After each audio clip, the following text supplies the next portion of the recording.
Hey, and welcome to another episode of Planet Coaster. Continuing off from previously, where we built the two homes and decorated around the latest flat ride on our Pokemon Go Park here. And now we are moving on to probably the largest structure I have made in my Planet Coaster kind of experience. Previously, the largest structure was probably the Library of Alexandria, but just due to, that's a box. That's relatively kind of simple.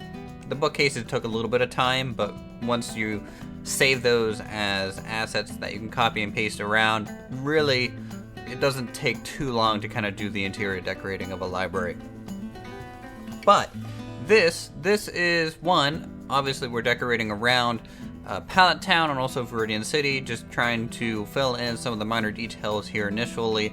This spot here outside of Professor Oak's is just getting this little kind of stone marquee surrounding this tree with a fence around it, and then there'll be some tables and chairs. But back onto what I was talking about before, just kind of quickly going over what we're doing on camera now, is the larger structure is going to be the gym. This is going to be the final coaster station as well. It's not 100% done. I have to leave it kind of unfinished as we go ahead and plan the coaster next episode, and that's what I'll be working on tomorrow. But tonight, what I was doing was getting the actual structure built and designed. It is a ringed kind of structure, very similar to, say, a Coliseum. Very tall, very commanding, and kind of really caps off the overall size. As I said, it is the largest structure I've built, and you're going to probably see why. At least it takes up the most area. Maybe not the total building in terms of just wall surface area is the largest. But if you watch the amphitheater build on the Roman Park, it's going to kind of follow the same logic. We are going to build a section and then copy and paste that while rotating it around. But I'll go into further detail on how it's built once we get there, kind of on the speed build itself. In the meantime, we're going to be building some cool little bushes here, just trying to throw in some different greenery elements to try and make maybe something a little bit more unique, something that we don't have, which is a nice kind of bulb-like bush. Those are kind of really used for centerpieces or to align pathing and areas like that. Generally, I do like to use them, but we don't have anything like that just yet. You could maybe use the tree, but that tree with those pink kind of flowers on it, it's still limiting, and I use it a lot anyways as almost like flower beds, so I don't want to use it as a giant shrubbery that has flowers on it anyways. I don't think it fits. We're also going to, of course, be adding more and more kind of tall grass areas throughout along the pathways, filling in as much as possible with as much greenery and kind of detailing that we can. Also working on the river, trying to get the rocks placed so that once Alpha 3 comes out, we can flood the river with the magical water that they're going to be releasing, and that will be pretty awesome here in the upcoming, I think, 9 days now? I think that's about right, 9 days. This is our stadium. As you can see, it's pretty tall. I forget the exact block count for how tall it is, but it is an interesting shape. It's not a vertical shape. What it's going to be about a 60-degree angle. Actually, maybe more like 15, 30 degree angle kind of domed structure without the dome. So it's just kind of going to be this ring donut. And of course, it's going to be the Pokemon Stadium. It's going to be where the coaster stations are, and the best way to go about building such a structure. Now, this structure, since it's a circle, we don't have any way to do that with the grid. The grid is actually very limiting because of this, and so what you end up doing is making a section of the wall itself all the way through. So you're going to make the front side of the Coliseum and then also the interior of that wall piece as well. So the seating, any other minor details that you need. And then you're going to copy it and rotate it around slowly. And it'll be made up of many different building pieces. We're gonna have this kind of cool looking triangular window on the front above the main entryway here. Gonna use the molding to try and make kind of more of a white window frame for it, something a little bit more modern looking. The black is cool, but I feel like it's not contrasting enough from the glass. The glass color is really dark in this. It's not a clear kind of glass anyways. It's very tinted. So yeah, the white window frame, and then also the reference I was using for it kind of called for a white window frame anyways. And of course you can find the reference picture that I used for this build down below in the description. Hey, that's you know, something I suggest everyone to do. If you don't quite know what you want to build or all the little details, get a reference picture, copy it, change it in your own way if you want to, or you can do a direct copy. This is changed so it can actually work in Planet Coaster. There's some things different about it, like the support columns that jut out from the building that you're going to be seeing that's going to wrap around. I'm using the glass because it's supposed to be a dark kind of column, and the best piece to use for that I found was the glass, just because it was the darkest, more straight piece, and it covered a fair amount of area for the size we were going for.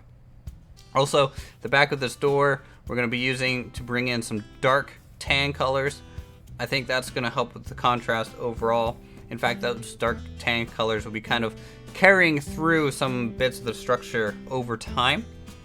Here, I'm just testing to see, well, how does it line up? When I build this, what I want it to do is there needs to be a certain point that needs to line up on every single piece as a reference to make sure the building is going to actually form a good circle and everything's going to line up. So you're going to see me doing a lot of these copying of the current structure, pacing it, adjusting it as if we will be adding on to it at that point, but then filling in the gaps in between on the main base structure. And what that does is creates a good reference, and once the two pieces are then combined, it closes that gap. So you can see there's that gap in the middle of that glass of the support column here, and we're gonna have to end up filling that with a way that actually gets copied and pasted around. This was just a test to see just how big I'm kind of anticipating the bowl area is going to be, and then also we're also on the edge of the map, so that's going to be a bit of an issue, and I'm going to have to end up moving the entrance here in a little bit once I test that again. But it was a little bit of a problem. I really kind of wanted the concrete up here to be in front and possibly do some like gardens surrounding the stadium. I'm gonna have to change the plans a little bit with that, just due to right here, this piece as it wraps around, we almost have enough room to get it all the way around, but I have to move it up pretty much to the edge of the river to get this whole kind of circle into the grid space that we currently have in Alpha 2. I don't know in Alpha 3, they might end up increasing the grid space if you think about it. We are really only using maybe 50% of the total map right now, because that's all we have access to. I believe the other 50% is locked away. It could actually be 25%. I forget the exact figure, but the map is way larger than what we are seeing at this point. In fact, you can zoom out and see the actual box that should normally be the actual size. Now, we have some seating to do on the interior. The interior, I'm just doing a modern kind of tile set, very white, with some blue highlighting structures along. Now, because each of these kind of sections of seating are boxed off using these additional wall pieces, I have to actually put a doorway to each section. That also will add some detail to the interior, though it does get a little repetitive. Not a major concern, just considering that it is a stadium, and stadiums are kind of a repetitive structure by nature anyways. So, I mean, just look at the Coliseum, for goodness sakes. It is seriously the same piece over and over and over and over, but it's just very nice looking. here testing out the circle again, now that we have moved it, and it works, so that's good. Not gonna move it again, just because once you actually get started laying down this circle, it's a long process. You have to make sure everything's lining up correctly. It's a lot of little adjustments. So once you establish, hey, this is where the starting point is, I don't suggest moving. It can cause issues. So for sure, just kind of stick with your guns and finish it where it is. Here is the middle piece of the kind of glass pillars there. Also the wings on the interior extending out so that when we copy and paste it over, they'll merge together with the other block. That V formation, of course, we're going to have to put something there. I'm going to do some more glass work to fill that void. It's best to fill as many voids as possible, as early as possible, so that you can get these to just copy and paste and it solves your issue. If you wait until it's already built and then go back in and fill each void individually, you might be able to get it a little bit more clean by doing so, but you are sacrificing a whole bunch of time for really not a whole big improvement of quality, in my opinion. So the windows, just adding another dark element to contrast with the white. It is a lot of white to look at.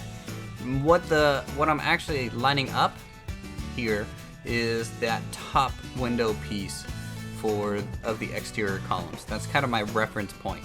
If those are lined up, then everything else should at least be very closely aligned. Now, the exterior is currently the copy of the main door. Not something that we want to go all the way around the structure. It makes no sense to have a door on every surface. And so we're going to make a variant here, and this variant is going to have some additional windows of a different design, and it's going to have a different slope grade of kind of that overhang area. So we're increasing it from a 15-degree kind of slope to I believe this is a 60 degree, so it's almost getting doubled, and it really helps contrast with the entrance, and I think that additional new slope makes it look pretty nice.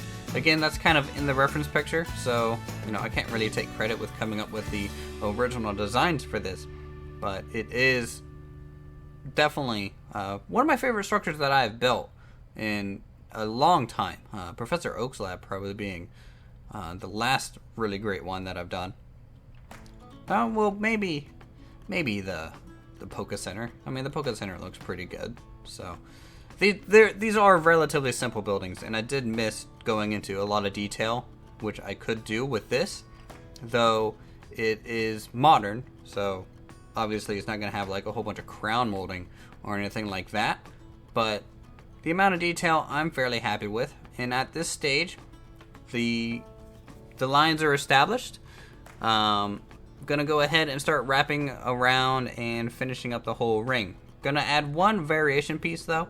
This is just gonna be thrown in every 2 blocks, and it'll just give us a windowless section, just to kind of break it up as we go around and slowly line these up. Again, this is sped up, so you can see kind of how long it takes to just line up these little corners, make sure things are going to look good. So we're going to go ahead and kick it over to real-time me and take a look of everything in the normal speed, and hopefully you guys enjoyed the current speed build. So see you here in just a second for you guys.